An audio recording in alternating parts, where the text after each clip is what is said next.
Hi there, it's Bill Bishop, and I got something really special to share with you right now. This is my book, How to Sell a Lobster. It's by far my most popular book. Over the last 20 years, it's been published in 25 countries. It's been translated into 12 languages, and it's still a perennial favorite. People love the book. I tell my story about how I sold lobsters and won the contest. I sold 1,400 lobsters as a waiter, and that really launched my business, the Big Idea Company. So, what I'm excited about to show you, though, is that I uploaded the book to an AI, and they generated a podcast where the AIs talk to each other about how to sell lobster. So, I really suggest that you listen to this because it's going to tell you about my lobster book, but it's also going to tell you about where the state of the art AI is headed. So let's have a listen. Lobster, and this book is full of crazy stories and advice from Bill Bishop's career, but it's all about his mentor, Marketing Mike. And what's interesting is how the book does this. It doesn't feel like, some boring business book. It's these short stories and like dialogues almost that make these kind of crazy marketing ideas. Yeah. Well, they just make sense. Yeah. Totally. And the first story is wild. Like, it's about selling lobsters. It's a lobster selling contest, right, at this restaurant. And you've got Bill, he's a waiter, and he's trying super hard to sell these lobster add-ons. But management, they're pushing this whole suggestive selling thing, and nobody's biting.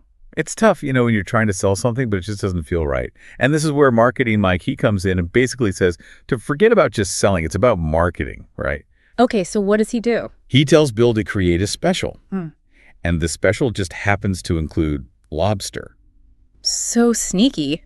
And it worked. People went nuts for it, like way more than just trying to sell them lobster on its own, right? That is so interesting. Like, it wasn't even about the lobster. It was the idea of a special. Exactly. People buy ideas, not just products or services. What are you really selling? What's the big idea? That's a great question to ask. Okay, so Marketing Mike helps Bill sell a ton of lobster. But then he throws in another curveball. This time it's launching a magazine and this thing he calls the first member trap. Have you ever felt that? Like, you don't want to be the first one to do something. Oh, totally. That fear of being the first member, it's everywhere. For sure. So Bill and his friend, they're trying super hard to sell ads for their magazine, but nobody wants to be first. Nobody wants to go out on a limb. Exactly. And then Marketing Mike, he's like, okay, just make it look like they're already members. Right. Plant a dummy ad, make it look like someone's already on board. And that actually worked. Suddenly everyone's afraid of missing out. They don't want to miss the party, It's like nobody wants to be the first one on the dance floor, but then nobody wants to miss the party either. Exactly. And this time, it's a struggling restaurant. No customers, empty tables, the whole deal. Oh, no. So what's Marketing Mike's advice this time? He says to hire a bunch of people to stand outside the restaurant. Wait, like a fake line? Exactly. Fake line. Yeah. It's all about psychology. Okay. I mean, I get it. We've all seen those long lines and thought, oh, that place must be good. Right. We naturally think if other people are there, then it must be worth checking out. And I bet that's exactly what Marketing Mike was going for. Oh, yeah. But he didn't stop there. What else did he do? He told the owners to send free meals to local influencers. Ah, so people would see these influencers eating there and want to go too. That's it. It's like creating buzz. Yeah. Making it the place to be seen. It's amazing how these little things can make such a difference. It really is. And this next story, The 3 Boxes, is another perfect example of that. Okay, tell me more. So Bill's having trouble selling these one-size-fits-all ads for this fancy magazine. That makes sense. It's hard to please everyone with just one option. Exactly. So Marketing Mike tells him to offer 3 sizes. 3. Like small, medium, and large. You got it. Small, regular, and extra large. And of course, most people went for the regular option. Ah, so they felt like they were getting a good deal right in the middle. Exactly. People naturally shy away from extremes. I do that all the time. Like, at the movie theater, I always get the medium popcorn, even though it's probably the worst deal. And that's the point.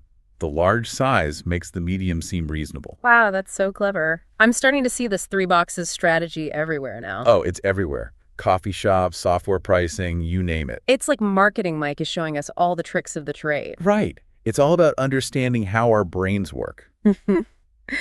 Okay, I'm ready for another Marketing Mike gem. What else you got? All right, this next one is called The Captain of the Titanic, and it's all about understanding your customer's real needs. So, not just trying to sell them the most expensive thing, right? Exactly. Don't offer someone champagne when what they really need is a lifeboat. I like that. It's about providing real value, not just going for the quick sale. Exactly. It's about building long-term relationships. And speaking of building relationships, what about that story, The Box of Chocolate? That one always stuck with me. It's about giving something valuable away for free, right? To build that trust. Exactly. Don't just talk about how great your product is. Show them. Give them a taste and let them decide for themselves. It's like those free samples at the grocery store. You try it, you like it, and boom, you're sold. It's a classic for a reason. Mm-hmm. And this ties into a larger theme of the book. Patience. Remember the forest. Oh, yeah, that's a good one. It's like you can't expect to plant a seed today and have a whole forest tomorrow, right? Right. It takes time. It takes consistent effort, just like building a successful business. No shortcuts.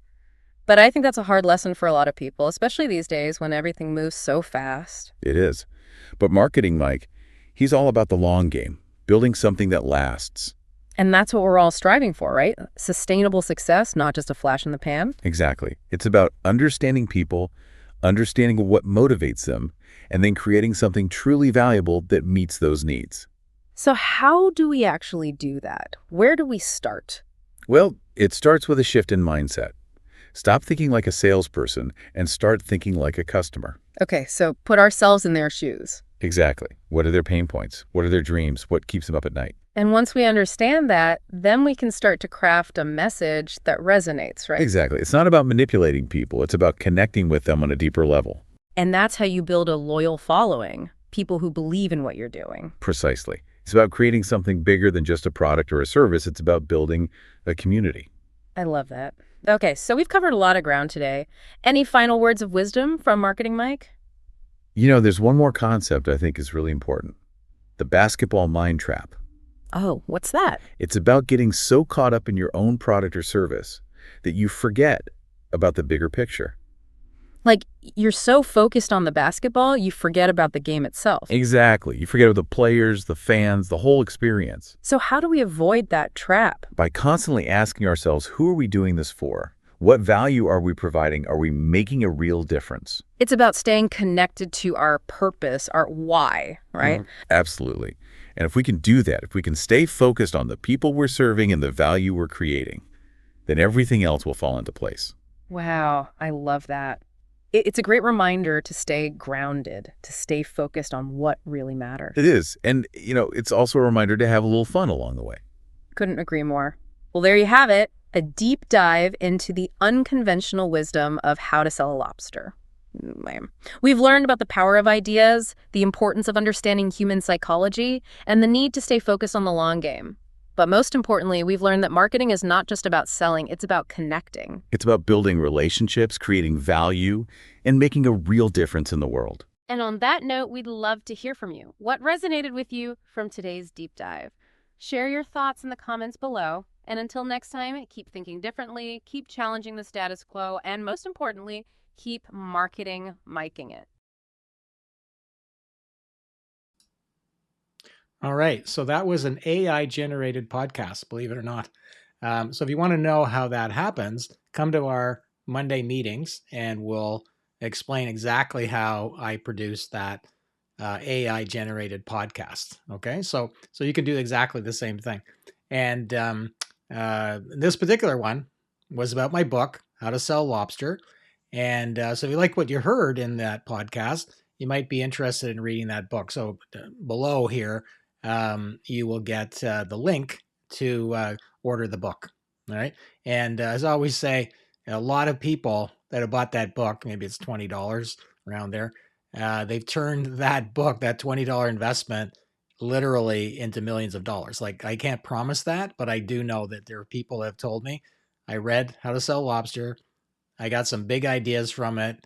It completely changed the way I market my business, the way I think about business.